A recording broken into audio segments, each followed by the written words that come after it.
व्रतम ज्ञानमेतेनो ज्ञानिनो नित्य वैरिणा काम रूपेण कौन्ते दुष्पूरेणा नलेन च। हे कुंती नंदन, ये अग्नि के समान कभी तृप्त ना होने वाला काम ये ज्ञानियों का नित्य दुश्मन है, ये नित्य बैरी है, ये ज्ञान को ढक करके नष्ट कर देता है पक्का। कभी हंसी मजाक खेल कूद मनोरंजन विपरीत आकर्षण वालों से ना करें, प्रार्थना है। हंसी हंसी में खेल खेल में ऐसी गलती हो जाती है कि फिर मन जलता रहता है, फिर मन अधीन हो जाता है। जो हमको चिंतन करके भगवदानंद में डूबना था वो विषयानंद का चिंतन हो जाता है। कह रहे आवृतम ज्ञान में तेन, ये ज्ञान को ढक लेता है। ज्ञानिनो नित्य वैरिणा, ये ज्ञानियों का भी नित्य वैरी है। ये दुष्पूरेणा, ये कभी पूरित नहीं होता, चाहे जितना इसको भोग देते रहो। अनलेन च, जैसे अग्नि घी डालते रहो कभी शांत नहीं होती। अब पता चल गया कि बैरी कौन है, बोले काम तो रहता कहां है। अगर किसी को दुश्मन का पता चल जाए ठिकाना रहने का तो आक्रमण किया जा सकता है। तो दुश्मन पता चला ज्ञानियों का नित्य बैरी काम। काम की पूर्ति में बाधा लगी तो क्रोध, काम की पूर्ति हो गई तो लोभ तृष्णा, और भोगूं बार बार भोगूं। मुखिया है आवागमन का, जन्म मरण का मुखिया है काम। ये रहता कहां है, अगर पता चल जाए तो आक्रमण करने में समर्थ हो सकता है साधक। कहां रहता है, भगवान इसका निवास स्थान बताते हैं कि ये काम रहता कहां है। इंद्रियाणि मनोबुद्धि रस्याधिष्ठान मुच्यते एतैर्विमोहयत्येष ज्ञानमावृत्य देहिनम। इंद्रियां, मन, बुद्धि, ये आफिसें हैं इसकी, यहां बैठता है। इंद्रियाणि मनोबुद्धि रस्याधिष्ठान मुच्यते, ये इसकी ऑफिस है, काम की ऑफिस। इंद्रियां, मन, बुद्धि, ये काम इंद्रियां मन बुद्धि के द्वारा ज्ञान को ढक देता है और गलती हो जाती है। इतनी जल्दी बुद्धि को कवर करता है काम, विचार करने की सामर्थ्य नहीं रह जाती उपासक में। विषयी पुरुषों की तो यहां चर्चा नहीं, वो तो गिरे हुए हैं, गिरा हुआ क्या गिरेगा, साधक की बात हो रही। इतनी जल्दी आक्रमण करता है कि जल्दी बोलने में देर लगी, उसको कवर करने में देर नहीं लगती। तत्काल वो बुद्धि को कवर करके ज्ञान रहित करके अपना चिंतन, अपनी चेष्टा, ज्ञान को ढककर देह भाव वाले पुरुष को ये मोहित करके भ्रष्ट कर देते हैं। देह भाव, मैं पुरुष मैं स्त्री, जब तक ये भाव है तब तक बहुत सावधान। इंद्रियाणि मनोबुद्धि रस्याधिष्ठान मुच्यते, ये ऑफिस है लेकिन घर अभी नहीं बताया गया। सही माने में काम का वास अहम में है, देहाभिमान में। इसमें भगवान ने जो वर्णन किया, एतैर् विमोहयत्येष ज्ञानमावृत्य देहिनम, देहिनम देह भाव, देह भाव अहम भाव। मुख्य इसका निवास स्थान अहम भाव में, मैं पुरुष हूं, मैं स्त्री हूं, मैं शरीर हूं, ये जो भाव है अंतःकरण में, मन बुद्धि चित्त अहंकार, इसका घर है अहंकार। ऑफिस है इंद्रियां मन और बुद्धि। ये अहंकार की गुफा में छुपकर बैठ करके प्रहार करता है, मन और इंद्रियों को अधीन करके भोगों में हर प्राणी को फंसाए हुए है। चाहे वो चिड़िया हो, चींटी हो, मनुष्य हो, पशु पक्षी, कोई भी 84 लाख योनियों में एक छत्र इसका राज्य है। वही बचते हैं जो भगवान के आश्रित और भगवत शास्त्र की, गुरुजनों की अक्षरशः आज्ञा का पालन करते हैं। जहां इतनी सी भी हम गुरु आज्ञा शास्त्र के विरुद्ध हुए, वहीं हम फंस गए, वहीं क्लेशित हुए, वहीं अशांत हुए, वहीं रास्ता रुकेगा। पक्की बात समझ लीजिए, एक शब्द भी हमें अपनी नहीं लगानी बुद्धि से, क्योंकि उसी बुद्धि मन में वो बैठा हुआ है, जो वैरी बैठा हुआ वो उसी में बैठा हुआ, वो न्याय कैसे करेगा। किसी भी पदार्थ को जब देखते हैं तो इंद्रियों में कामना पैदा होती है। इंद्रियों में जब इंद्रियों में कामना पैदा, पदार्थ वस्तु व्यक्ति स्थान पहले देखना ही होता है या सुनना होता है, तभी कामना पैदा होती, सुन के या देख के। इंद्रियों में कामना पैदा होती है, इंद्रियां तत्काल मन को अधीन करती है, तो मन वो अपनी कामना में युक्त हो जाता है, जो इंद्री कामना की। और मन ने बुद्धि को इतनी जल्दी पकड़ में लिया कि उसको विचार करने का अवसर न मिले, और देहाभिमानी जीव ये मान बैठा कि मैं भोगता हूं, मैं भोगूंगा, मैं देखूंगा, मैं सूंघूंगा, मैं छूंगा, मैं खाऊंगा। मरा। यह है, बार बार हमको मारा जा रहा है, बार बार हमको परास्त किया जा रहा है, और हम खुशी होते हैं कि हम भोगता हैं, हम बहुत भोग रहे हैं। पदार्थों में, विषयों में, इंद्रियों में, मन में, बुद्धि में काम की ऑफिस मानी गई, लेकिन इसके रहने का स्थान अहम है, अहंकार, अहम। ये दिखता है इन स्थानों पे, पर छुप के रहता है अहंकार में, अंतःकरण धर्म में जो अहंकार है, बुद्धि, मन, चित्त, अहंकार, उस अहंकार में रहता है। समस्त क्रियाएं शरीर, इंद्रियां, मन और बुद्धि से होती हैं। ये चारों कर्म करने के साधन हैं। इनमें काम दिखाई देता है, पर रहता अहम में है, इसीलिए मारना बड़ा मुश्किल हो जाता है। ध्यान दीजिए, हम इंद्रियों को, मन को, बुद्धि को तभी पवित्र रख सकते हैं जब हमारा अहम परिवर्तन हो। बड़ा खेल टेढ़ा है। देह भाव जब तक है तब तक काम उसमें बैठा हुआ है, हमारे अहम में ही बैठा हुआ छुपा, इसीलिए हम मार नहीं सकते।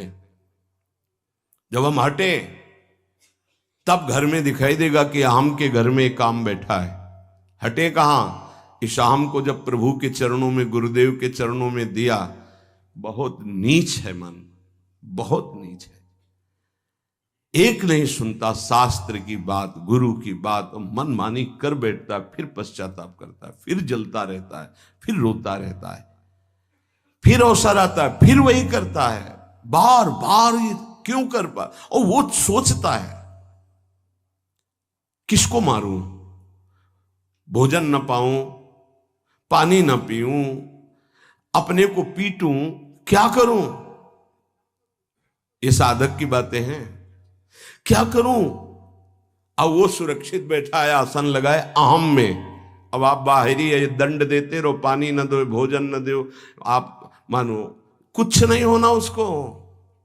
वो ऐसी जगह बैठा है अहम में, अवसर आते फिर क्या, फिर वो क्लेशित होता है। अब क्या करूं, क्या करूं, कौन? अच्छा 4 दिन उपवास कर लेता हूं। तो उपवास किया तो प्राण शुष्क हुए, लेकिन वो अहम में बैठा है। ये बहुत समझने का विषय। ये मरेगा अहम त्याग से। अहंकार, देहाभिमान जब गलित होगा तभी ये काम नष्ट होता है। अहम जड़ चेतन की ग्रंथि में बैठा हुआ है। यद्यपि मृषा जड़ चेतन की कभी ग्रंथि हुई नहीं, फिर भी छूटती कठिनाई। क्या? मैं पुरुष। जब तक मैं पुरुष हूं तब तक काम है, जब तक मैं स्त्री हूं तब तक काम है। जब ये अहम प्रभु के चरणों में समर्पित हो जाता है या धर्म में समर्पित हो जाता है, तभी वहां से काम हटता है। काम शून्य अहम ब्रह्म स्वरूप है। जो मैं, वो ब्रह्म स्वरूप है। इसी कामना से ना चाहते हुए भी पाप होते हैं। अर्जुन ने पूछा था, अर्जुन जी ने, कि प्रभु ना चाहते हुए भी ये पाप कौन करवा देता है? नहीं चाहते हमसे कोई गंदा काम हो, पर वो काम बैठा है अहम में। जहां संग बना तहां दोष उपस्थित हो गया। जान ही नहीं पाया कि दुश्मन हमारे अंदर बैठा है, और ये दुश्मन की प्रेरणा वो मित्र मान लेता है कि सुख भोग होगा, बस वहीं भ्रष्ट हो जाता है। पाप अगर है तो भुगत कर नष्ट हो जाता है, लेकिन ये काम नहीं, काम भोग करके नष्ट नहीं होता और बढ़ जाता है और छुपा रहता है अहम में। काम बंधन में वैकम नान्यदस्तीह बंधनम काम बंधन मुक्तो ही ब्रह्म भूयाय कल्पते। जगत में बंधन है तो एकमात्र काम का बंधन है। अगर कोई सृष्टि में परेशान है तो एक बात से परेशान है, काम। देख लो, रुपया पैसा खान पान सब इसी की पूर्ति के लिए है।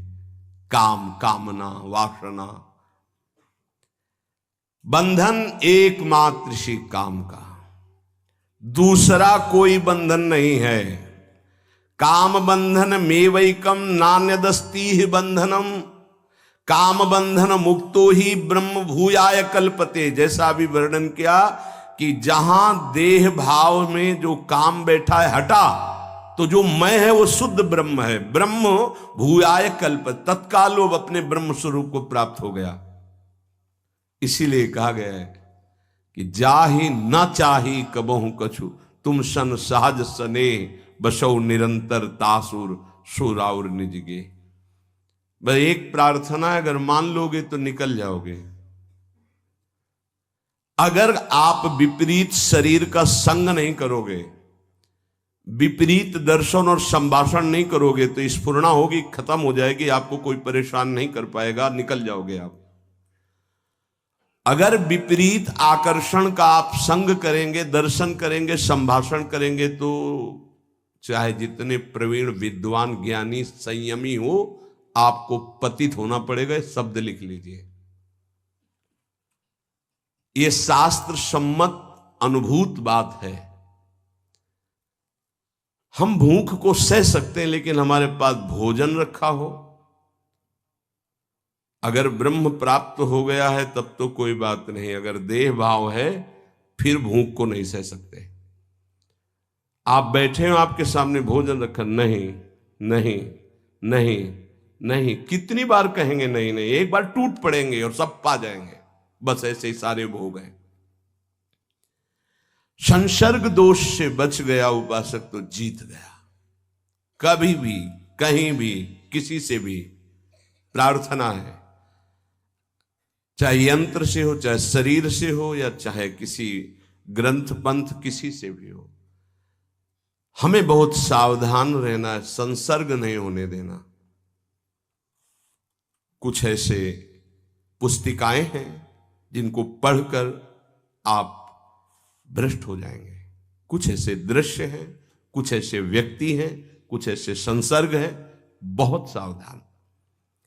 काम बंधन में वैकम, साधक का एक ही भारी दुश्मन है, इसी से सब परास्त हो जाएंगे। भगवान ने कहा है ज्ञानिनो नित्य वैरिणा, ये काम। यहां काम बंधन में वैकम, पूरे जीवन यही अपने अधीन किए रहता है सबको, पूरे जीवन भर, चाहे वो शरीर वृद्ध हो जाए, वो अधीन किए रहता है। नान्यदस्ति ही बंधनम, कोई और दूसरा बंधन नहीं है। काम बंधन मुक्तो ही, तो ब्रह्म भूयाय कल्पते, वही ब्रह्म बोध हो जाता है जो मैं काम रहित हो जाता है, मैं जिसका काम रहित। एतरि विमोह यतेश ज्ञानम आवृत्य देहिनम, ये काम प्रमाद स्थिति में ज्यादा बढ़ता है। प्रमाद जो आपकी दिनचर्या है, नहीं जाना हमें वाणी पाठ में, नहीं जाना हमको कीर्तन में, ये जो प्रमाद है कि ना करने योग्य क्रिया को करना और करने वाले में ना करने की भावना, इससे आप बचिए।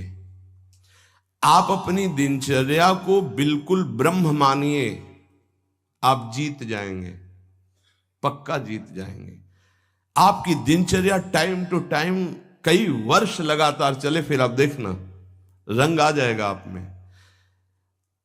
जब हमसे कोई गलती की बातें हैं अंदर, अरे यार चलना तो इधर ही है, पूरा जीवन हमको जलना है इधर है, क्यों हम आज अगर आज कुछ छू लिया, देख लिया, सूंघ लिया, चख लिया, भोग लिया तो कल क्या होगा?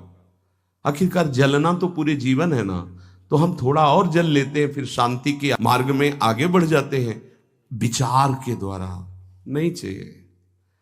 अच्छा, जिनके पास है सब भोग भोग रहे हैं, वो मरना तो है ही ना, भोग छूटेंगे तो है ही ना। मरने के बाद क्या है? क्या कमाया आपने? हाथ खाली, वही अशुभ और शुभ कर्म, न भजन न सच्चिदानंद से प्रीति। एतरि विमोह यत्तेष ज्ञानम आवृत्य देहिनम। हमारे अंदर रहता है कि जो मैं चाहूं भोग मिल जाए तो शायद मुझे शांति मिल जाए।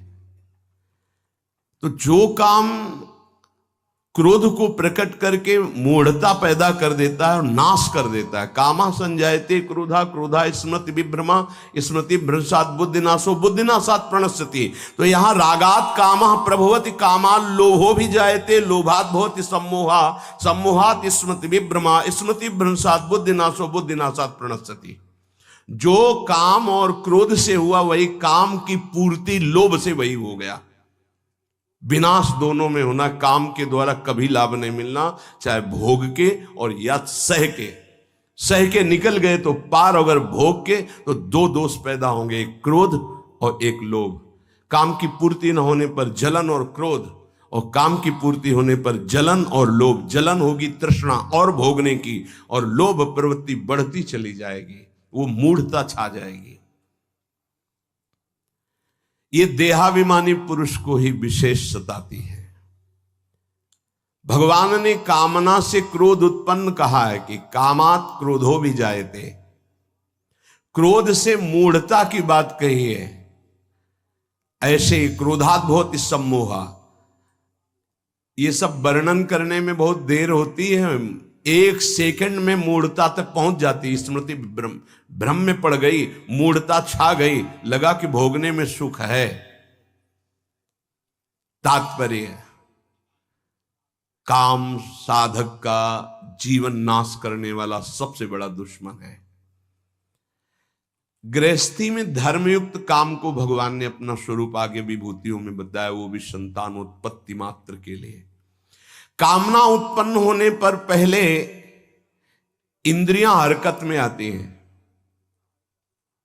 5 ज्ञानेंद्रिया, 5 कर्मेंद्रिया हैं। जब काम उत्पन्न होता है तो इंद्रियां हरकत में आती हैं, चेष्टायुक्त होती हैं। अब मन इंद्रियों के साथ प्रबल संकल्प बनाता है, ये भोगना ही है। साधक बार बार विचार करता है, टिकने नहीं देता मन विचारों को। किस तरह से ये शांति हो, बस ये उपाय ढूंढने लगता है।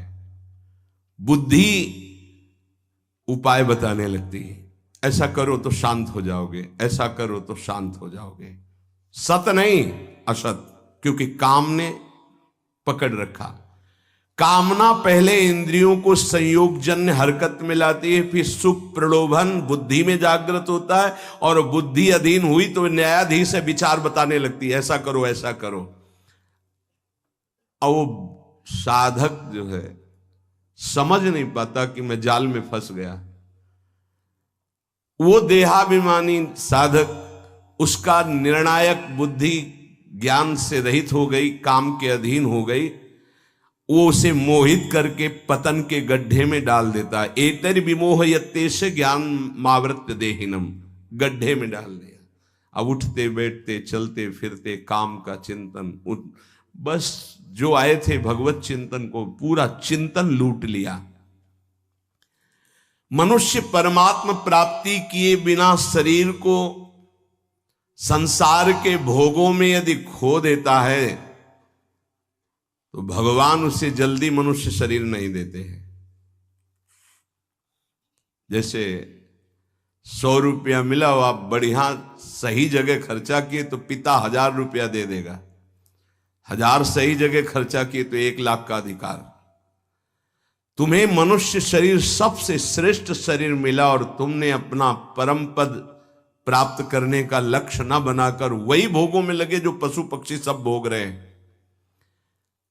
लिखा है, मनुष्य परमात्म प्राप्ति किए बिना यदि शरीर को सांसारिक भोग संग्रह में खो देता है तो प्रभु उसे फिर जल्दी मनुष्य शरीर नहीं देते, क्योंकि ये मनुष्य शरीर कर्म से नहीं मिला, कृपा से मिला है। कबहू करी करुणा नर देही, देत ईश बिनु हेतु सनेही। इसलिए भगवान की इस कृपा का तिरस्कार ना करे। अंतःकरण जब तक शुद्ध ना हो जाए तब तक बहुत सावधान रहे। ये काम सबसे पहले अंतःकरण को अशुद्ध करता है। देहिनम विमोहयति, देहाभिमानी पुरुष समझे नहीं पा रहा है कि वो जाल में फंस करके गिरता चला जा रहा है। जो शरीर को मैं मानता है वो देहाभिमानी होता है, और देहाभिमानी को उपदेश अच्छे नहीं लगते हैं। वो अपने को शरीर मानकर के जानता ही नहीं है कि मुझे फंसाया जा रहा है, और काम उसे फंसाकर नष्ट कर देता है।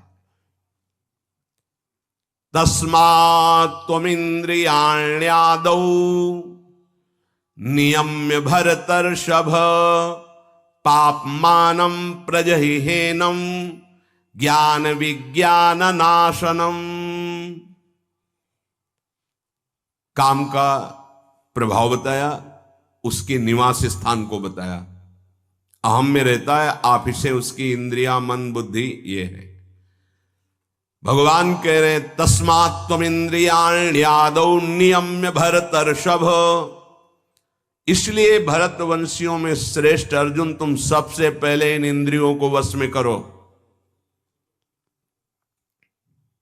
काछ वाच मन निश्चल राखे, धनी धनी जननी तेरी रे। नरसिंह मेहता जी के इंद्रियों को वश में करो। नेत्र सबसे खतरनाक, इनको बहुत सावधान रखो। बहुत बहुत ये चंचलता, नेत्रों की चंचलता।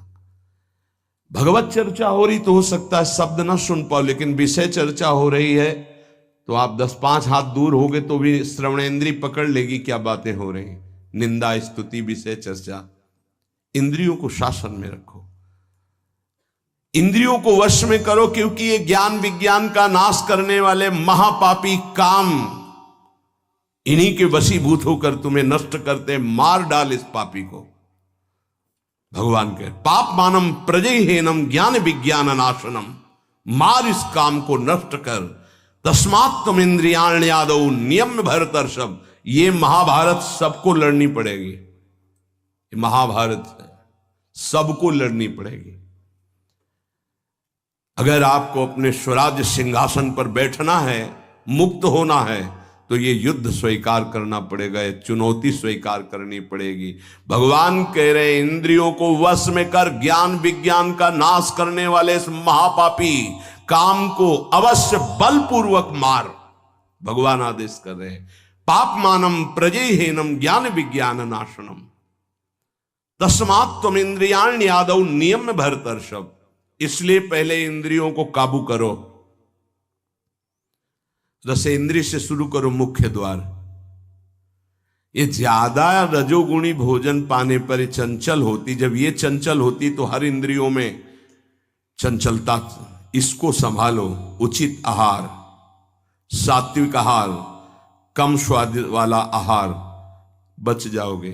ज्यादा स्वादिष्ट पाने की कोशिश मत करो। अगर रसेंद्रीय स्वाद नहीं छोड़ पाए तो जनेंद्री का स्वाद छोड़ पाना बड़ा कठिन हो जाएगा।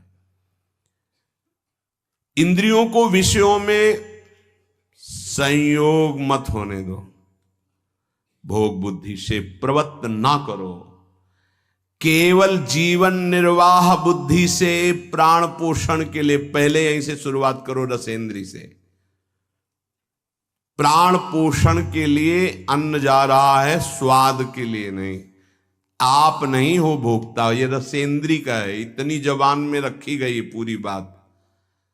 यहां के नीचे कोई मतलब नहीं है क्या जा रहा है, इससे यहां कोई स्वाद नहीं, बस ये 2 अंगुल 3 अंगुल का खेल है। इसे क्या गुलाब जामुन है या क्या, बस ये जहां अंदर गए ना तो फिर और कुछ मांगे होने लगेंगी। रसेंद्री से स्वाद, अब अगर जरा सा नमक कम हुआ तो हल्ला मचाने लगे, नमक लाओ थोड़ा कम है। भैया किसके लिए, किसके लिए स्वाद बना। कभी कभी तो मनाओ कि नमक डालना भूल जाए, फिर देखे कैसा लगता है। कभी कभी बिना स्वाद के भी भोजन पाना चाहिए।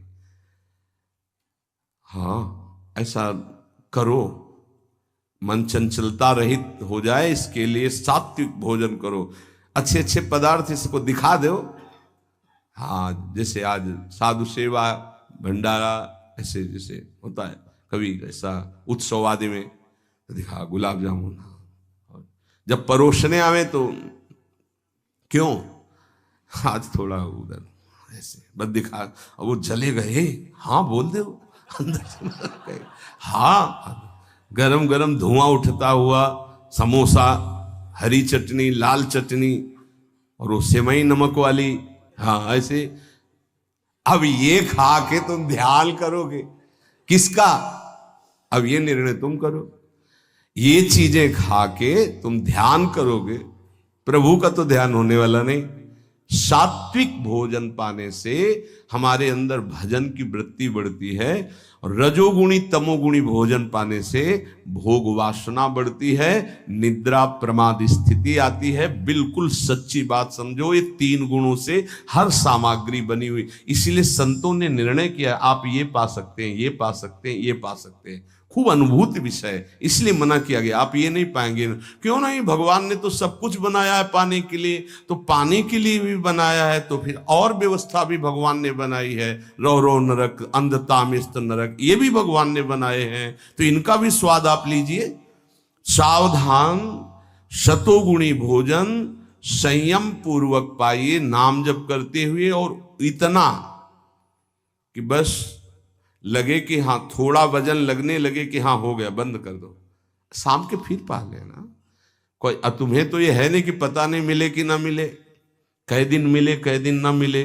उसमें होता है कि अब जो मिला है डाल लो, पता नहीं कै दिन बाद मिले। तो आप लोगों को तो एक मिलता है, तो संयम में आपके पास व्यवस्था श्री जी ने सबकी कर दी। तो संयम से आहार, और अच्छे पदार्थ ना लो तो अच्छा है, अगर लो तो बहुत कम लो, थोड़ा।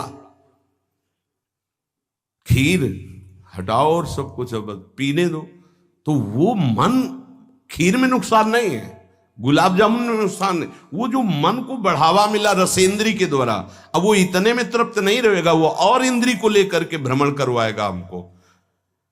और जब इसको मारना, जैसे मन हमसे गलती करवा देता है तो क्या कहो गाल में मारो, तो त्वगेंद्री पिट रही, उससे क्या होना है।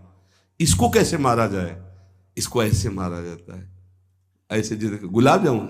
भैया आज हमारा पेट दर्द कर रहे हैं, वो कहेगा नहीं, कहो नहीं नहीं बिल्कुल नहीं कहेंगे। वो जो मन को पीड़ा हो रही, अब वो पिटाई हो रही। साधक मन को बहुत दुलार करता, पीट नहीं पाता। इसको पीटना सीखो, बहुत जल्दी ठीक हो जाएगा। ये कहता है आज ये देख ले, हाँ हाँ बढ़िया है, चलो चतुरासी जी शुरू करते हैं। वो कहेगा नहीं नहीं चतुरासी जी शुरू कर। उसको मारना है तो उसके विपरीत चलना पड़ेगा। साधक से गलती होती, मन को मारना है और वो मारता और किसी को है। आज ये नहीं कहे, आज ये नहीं, आज ऐसे नहीं, आज अच्छा। मान लो आप परिक्रमा दे आए तो शरीर को पीड़ा पहुंच रही, मन को कोई फर्क नहीं पड़ रहा। मन जिसको चाह रहा है वो चीज उसको ना दो तो उसको पीड़ा होती है, और उस पीड़ा को आप अपनी मान लेते हैं, इसलिए दुलार करते हैं। इस रहस्य को समझिए, मन की पिटाई जरूरी है, और ये इतने सुरक्षित रहता है कि इसको दुलार करना होता है, पीटना होता नहीं। इसकी पिटाई है कि ये जब जो मांगे आज ऐसे, तो दिखा दिया कि हाँ देखो ये है, मिलेगा नहीं तुम्हें पाने को, और वो जलन पैदा करेगा। 5 ही मिनट का चांस है, 1-2 बार केवल आएगा ये कि गुलाब जामुन गुलाब जामुन, फिर बाद में तो मिलना। और रोज कौन मिलता है, हाँ नहीं कोई बात नहीं है, धैर्य रखिए। और अगर वहां सब कुछ बना हुआ साथ में केवल खिचड़ी, तो खिचड़ी परोसा लीजिए। वो जलेगा, आप देख लेना, वो जलेगा। ऐसा क्यों कर रहे हो? इसलिए कर रहे हैं कि हमें श्री जी चाहिए। बदमाश, तुझे हम जो दे, फिर इसके बाद हमसे और मांग करेगा। संतों ने इसको ऐसे वश में किया है। बहुत कठिन, बहुत कठिन है। अगर सामने से मिठाई प्रिय है और वो निकल जाए, आप परोसाओ ना, तो आप देख लो, कामा संजायते क्रोधा, भौं चढ़ जाएगी अपने आप से। कितनी बड़ी चूक हो रही है।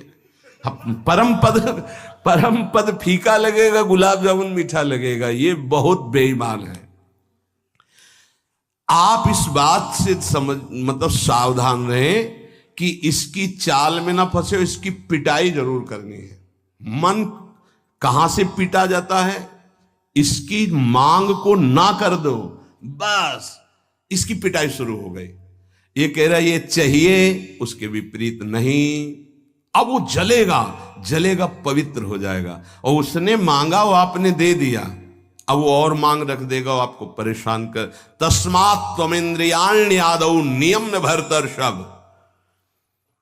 हे अर्जुन, ये राग पूर्वक जब किसी वस्तु को पाता। अच्छा, और दूसरा उपाय, गुलाब जामुन पाना है, या 5 गुलाब जामुन देना, थोड़ा नमक ले आना, और शांत। वो कहेगा नहीं नहीं, नमक, गुलाब जामुन पाना, मिला लिया, अच्छे से नमक मिला लिया, गुलाब, नहीं नहीं, पाओ ना गुलाब जामुन। ये उसकी मार है। पर ऐसा साधक मारना नहीं चाहता। सब्जी साइड में करके एकदम दोना में लग, रस सहित जे भी ऐसे किया, पूरा फूटा मुंह में। तो अब वो मन का पोषण हो रहा है। हर वस्तु का ऐसे ही, हर विषय का से ऐसे ही है। तो अब अपने लोग मन को तो समझ नहीं पा रहे, उसको पीट नहीं पा रहे, वो हमको फंसा के पीटता चला जा रहा है। बहुत पीटता है, देख लो, बहुत पीटता है मन, बहुत पीट। इसकी पिटाई चाहिए। कोई गुरु कृपा पात्र इसको पीटना शुरू करता है, यही उसकी पिटाई है कि इसके विपरीत चलो। जो मांग इसकी हो रही है उसके विपरीत चलो। जैसे बहुत बढ़िया स्वादिष्ट सब्जी बनी है, अब उस खीर भी परोसी गई, तो खीर और सब्जी दोनों को मिला दो, ना सब्जी का स्वाद ना खीर का स्वाद, 2 रोटी 3, वो जलेगा कि यार तुम कैसा क्यों कर रहे हो। बस तुम कर लो ऐसा, तो रसेंद्री ठीक हुई तो सब ठीक हो जाएगा। शास्त्रों में वर्णन किया गया, धैर्यवान वही है जो रसेंद्री और जनेंद्री को, बस 2 इंद्रियों की चर्चा हुई, और तो सब अपने आप हो जाएंगी। और रसेंद्री प्रधान, रसेंद्री ना हुई तो फिर आगे। जो राग पूर्वक भोग, कोई भी भोग किया जाए, वो बिल्कुल द्रवित हृदय में छप जाता है, बार बार पीड़ा पहुंचाता है, ना चाहते हुए भी साधक का पतन कर देता है। यही है, ना चाहते हुए पाप कौन करवाता है। आहार का बहुत बड़ा फर्क पड़ता है। अगर हम आहार पर संयम कर लें तो निश्चित काम पर विजय प्राप्त की जा सकती है। अगर आहार पर संयम नहीं, उचित आहार से, अब देखना, खाते खाते मर जाते हैं, लेकिन खाने की इच्छा पूर्ति नहीं होती। यही चमत्कार माया का। 2 रोटी डाल लो, फिर भजन देखो कैसा होता है, देख लो।